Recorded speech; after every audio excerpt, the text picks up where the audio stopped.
Hi, I'm Joe LaGilia, and on this episode of the Mortgage Message Show, we are going to cover the top 5 questions of real estate investing.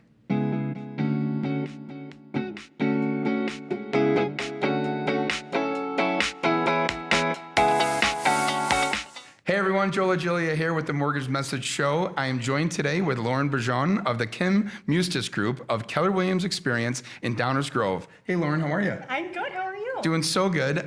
Today, we are so excited to talk about one of the hottest topics out there right now, which is what are the answers to the top 5 questions of real estate investing. And Lauren, as someone who has been a real estate agent, as someone who has been a property investor, we are super excited because you are so qualified to answer these questions that our audience wants to know. I think the first question that's burning on everyone's mind is, why real estate compared to all the other investment vehicles that are out there? Why choose real estate to put your money into? So for me, there are a lot of different ways that you can build wealth over time. I chose real estate because I felt like I had the most control over things, which I know we can debate that all day long. But with the stock market, you wake up and the price is the price, right? It can go up and go down. It has nothing to do with really what I'm doing. Now with real estate, I can choose what I buy, and I can choose how I set up my properties so that I always have a cash flow coming in. There's different approaches, there's different ways to do it, and that's what we'll get in later today. But it gives me that opportunity to have constant passive income that I can pull different levers when different things like quarantine, when COVID, all these things happen, so that I still have money coming into my pocket. I love it. I love it. There is a publication that I know we both subscribe to, biggerpockets.com, that recently did a story that said that 90% of the country's millionaires have made their money in real estate. So I completely agree with the sentiment that you just shared as far as having control. And obviously those numbers do a lot of telling. But my question is, to the person who's watching, to the person who says, Lauren, I'm not a handy person. Lauren, I don't want to be 24/7 attached to this property. Is the person who wants to invest in real estate, do they have to have that skill set? Do they have to be the one who manages the property? Got it, yes. So first I would like to say, from Bigger Pockets, you'll learn this, and just in general in real estate. For rentals, it doesn't matter the market, you're going to do okay if you set yourself up, because think about it. Right now, there's a shortage of inventory, right? Buyers cannot find homes, so they're turning to what? Rentals. Or the people that are renting can't find a home, so they just re-sign their lease and they're willing to pay more because they don't have anything out there.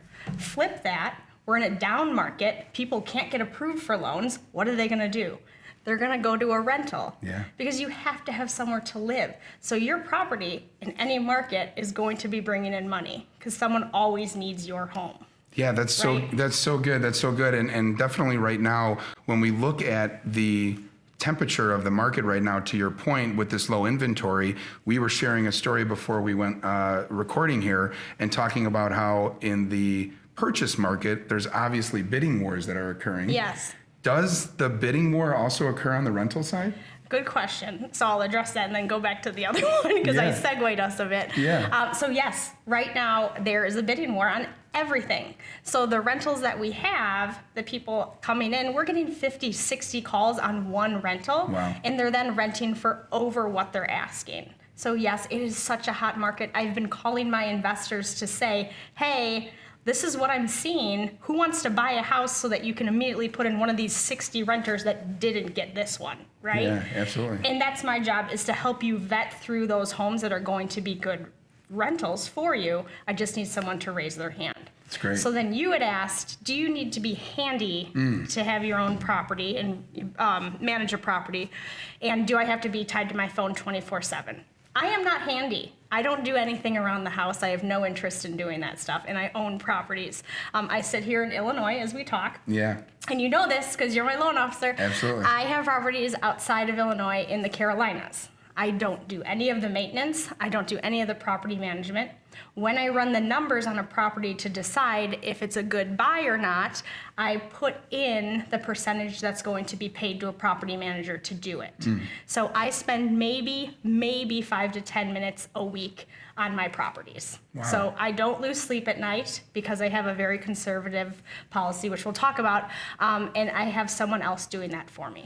Yeah, it's incredible. And I think that what I do know with the experience I've had working with you and many successful property investors is they set up a formula, they set up a plan, they set up a direction, and they don't get romanticized about the property or the opportunity. They apply it to their formula and they stick to it.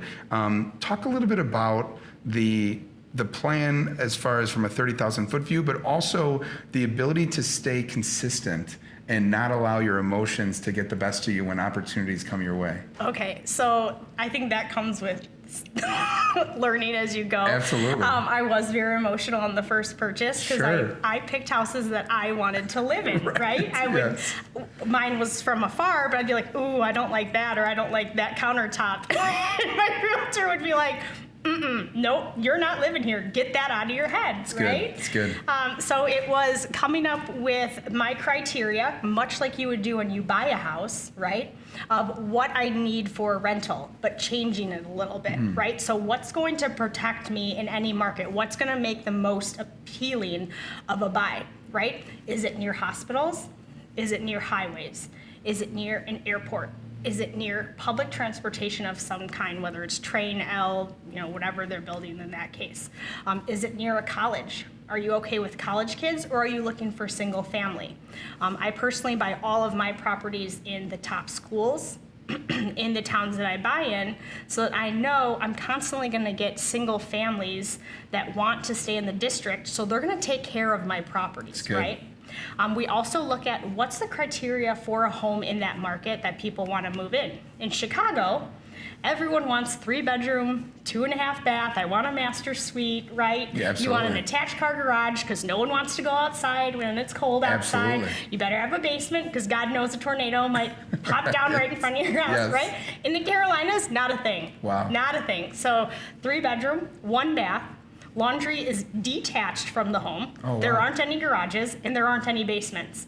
So my preconceived notion of what a house needs to be, not even close. That's not what people want. Fascinating. But then you drill down even further. We choose only to buy ranches so that anybody can live in the home. And I will tell you, everyone listening, a ranch home is the best investment, whether you're buying or renting, because everybody gets older, everybody has an injury at some point in their life, and it just makes your life easier across the board. No, that makes a ton of sense. That makes a ton of sense. And I think what's neat about that is when you talk about there being different regional needs, I think that you could even kind of break that down even further within Chicagoland or within a region. How far can you niche down and then allow that to be your avatar, or allow that to be your profile that you go all in on, which you guys have done very successfully. Yes. And speaking of that, through the course and journey that you've been on with property investing, I know that there's so many first-time investors or soon-to-be first-time investors who are watching right now. What is on the front of so many people's minds is we just got through COVID. We're still going through COVID. Yes. And certainly what COVID represents to me as far as real estate investing goes is the unknown. And that unknown can be represented as a loss of job. That unknown can be represented as some sort of financial strain, whether it be losing a renter or the renter can't pay, many things that have occurred during this pandemic. And I guess, Lauren, we were speaking before we were recording, and I guess maybe it goes back to having the formula that puts you in a place for success, but kind of speak to the person who's watching that's saying, listen, I am so excited for the opportunity to invest in real estate, yet that fear of the unknown continues to hold me back. Speak to that, if you will, because you obviously overcame that fear. Yeah, got it. So you can't just jump into it with no money. So let's put that out there. Unless you network heavily, you go that route. I didn't feel comfortable going that route. I wanted to have a seed of my own money to great. put into it. So right there, I had that bulk of money I needed to lean on. All of the money that we make right now goes into the reserves. So we've built up over the years thousands and thousands of dollars so that if something happens, COVID, this and that, we're covered. Now, luckily, we haven't had to dip into that because the cash flow that we have per property, and we have a baseline that we have to earn in order to move forward with the purchase, has covered all of our profits and covered, we know, one property out of, we have 4 right now, can be vacant at any time. Wow. And we can still make a profit. And that's incredible. And I think that's a great segue on 2 things. Obviously, I hear you saying do so much up front to prepare. Yes. Right. And I again, it goes back to the emotional part of this, and working with a strong realtor such as Lauren to begin your property investment journey. She can help you look farther ahead than you can see today. And I think it's so important to have that mentor. But also, when you speak about having 50 applicants for a unit that you guys have, I think to me, my gauge on the future of rentals is only going to get hotter. What's your thoughts on the future of rental markets? Yes. And yes, and yes, always. I think with the help of Bigger Pockets and all these different podcasts and learning, it is becoming hotter and hotter, especially out-of-state investing, where people live in San Fran, New York, where they will never afford something to buy. They're like, heck, I'll just keep renting here where I have my lifestyle, and then I'm going to buy in Kansas City. I'm going to buy in Iowa City where I can make money, and it's, 1/20th of the cost of what they could buy there. Absolutely. So, well, yes. it's amazing to that point. Real estate books of the past, they used to talk about, if you want to get into property investing, just work within the mile radius around your home where you live. You're absolutely right. Between technology and between, as you said, the regionality of it, there's such a huge opportunity. Now, speaking to that, if someone is looking to get started, whether that means they're investing in their own backyard or whether that means that they're looking to invest across the country, which, if you're watching right now and that seems like such a far-fetched idea, it was at one point for this very successful property investor, and here she is today with 4 units under her belt. Lauren, speak to just a couple places to get started as far as someone watching today saying, Joe, I believe you, 9 out of 10 millionaires were made off of real estate. How do I become one of those 9? Okay, so my formula for anybody that I work with, I tell them to read 3 books. So the first is Rich Dad, Poor Dad by Robert Kiyosaki. Great book. That's going to help you understand why real estate is an asset and not a liability, right? So it helps kind of open you up to that thinking. Then you move into the next book, which is Millionaire Real Estate Investor by Gary Keller, which clearly I'm a little bit biased being at Keller Williams. Absolutely. But it's a great book. It gets you in the mindset of how to think like an investor long term, but then how to start building your team. So your team is your realtor, and you have to trust your realtor. The good news is I help people find realtors with Keller Williams across the country, and pair them up with strong loan officers named Joe to get approved in any state that they're working in. Yeah. So you have your realtor, you have your loan officer, you have either a property manager, you have a contractor, you have yourself, whatever that might be. But even if it's yourself, you have other resources. You have an attorney. You have an accountant, and it goes into all these people you need to have in your back pocket that you trust, so you can move forward with complete ease and not putting any emotion into it. Yeah. The last book is Reading Hold, also by Gary Keller and Steve Shader, and that gives you the literal spreadsheet of how you can analyze different properties, and it walks you through, okay, we have this multi-unit and we have this single-family home. These are the numbers. Which one is the better buy? And it goes through the language of investors that I think intimidates a lot of people, and to some degree me too, still now, in terms of what's your cap rate, what's your cash flow, what's your ROI? What do those mean? And a lot of people don't want to raise their hand, which I understand. You go to that book. That book will lay it all out for you. By reading those 3, you are then in a position to really hit the ground running. Wow. And that's when you talk to your realtor, your loan officer, and you come up with okay, here's my criteria, and here's my plan of what we're going to do to execute it. So great, so great. So definitely starting off and getting some of that research done up front is going to be huge. Now, let's say that the person who's watching, they completely dive in and they read those 3 books. I know that having that sense of community with those power partners that are with you, whether it be the loan officer, real estate agent, attorney, accountant, et cetera. What about the community of other real estate investors? Speak to what has been successful for you and what you see for someone who's watching now. Yeah, good question. So I joined CCIA, which is a group out of, they meet monthly in Lombard. And that's everyone all over different levels of investing. And they bring in different vendor partners. So the hard money lenders, if you do have zero to start with and want to get going, the contractors, the attorneys, all those. So you can go there, network. People literally stand up and say, I have a 3-flat in Joliet that I want to sell. Here are the details. Let me know if you're looking for it. So off-market properties, which is pretty cool. Yeah. And then I couldn't quite find my people in that tribe, which is fine. So I started my own group. I love it. You've been a guest speaker at it. Absolutely. And we meet monthly to talk about, what our goals are. We start, and it's very low key, and you can ask those questions without feeling any kind of pressure or judgment. Absolutely. And I bring in guest speakers every month to talk about, okay, this is what we're doing, this is how we're doing it. And it's what I love about investing more so than anything else is there's really no wrong way to do it. If you're happy with your income, if you're happy with whatever cash flow you have or whatever, you might not even have cash flow and you're buying just for equity because you know that area is going to appreciate over time. Wish I'd bought in Austin. No kidding. Back in the day, right? No kidding.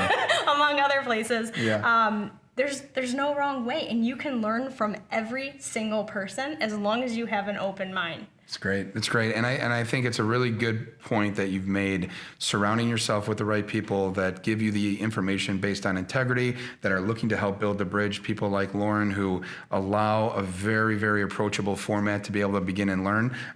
Lauren, what is in the future for you? Someone who got over her initial fears of property investing, really jumped in the market, has proven to have a successful formula even through a pandemic. What do you see for yourself for the future? Thank you for asking that. I've been thinking about that a lot. So first I want to acknowledge that I don't do this alone. So I have a partner, someone that I trust. I've known them a very long time. And I really believe in partnerships. We work off the strengths of each other. Absolutely. So I move like this. I work with our property manager. I work with the realtor. I get that side of things done. And then he's our number cruncher, right? He's looking at this. Can we tweak this? Can we do this with the rent? That type of thing. Here's our projections for the long term.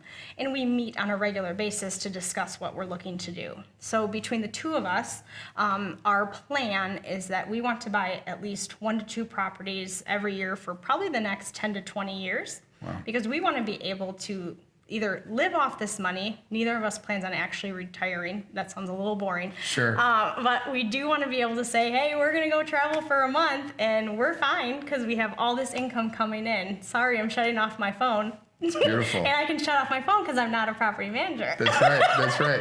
Well, and Right? it's a beautiful image. And to your point, I think having your why of why you've gotten into this and thinking of that opportunity in the future to be able to have a quality of life that people dream of. Yeah. That's what it's all about. Absolutely. And, when we bought our first property, we were sitting at the closing table and just kind of reflecting on things. And my partner was talking about his dad passed away when he was 60, which was pretty recent. And he had always told his mom, when I'm 60 and I retire, we're going to travel the world, right? And then they couldn't.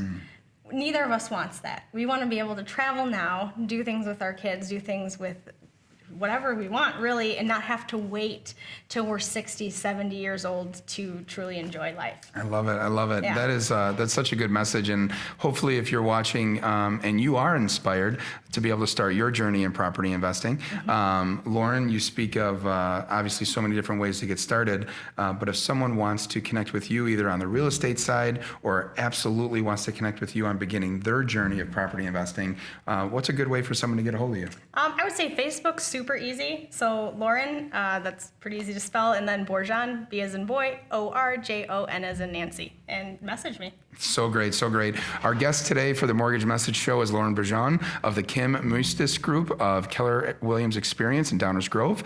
And we've been talking and answering all the top questions of real estate investing. We hope you guys enjoyed this first episode. We're super excited to bring a ton of valuable content to you. And Lauren, as always, thank you for being an amazing guest. Well, thank you for being an amazing host. Appreciate you. We'll see you next week, everybody. Take care.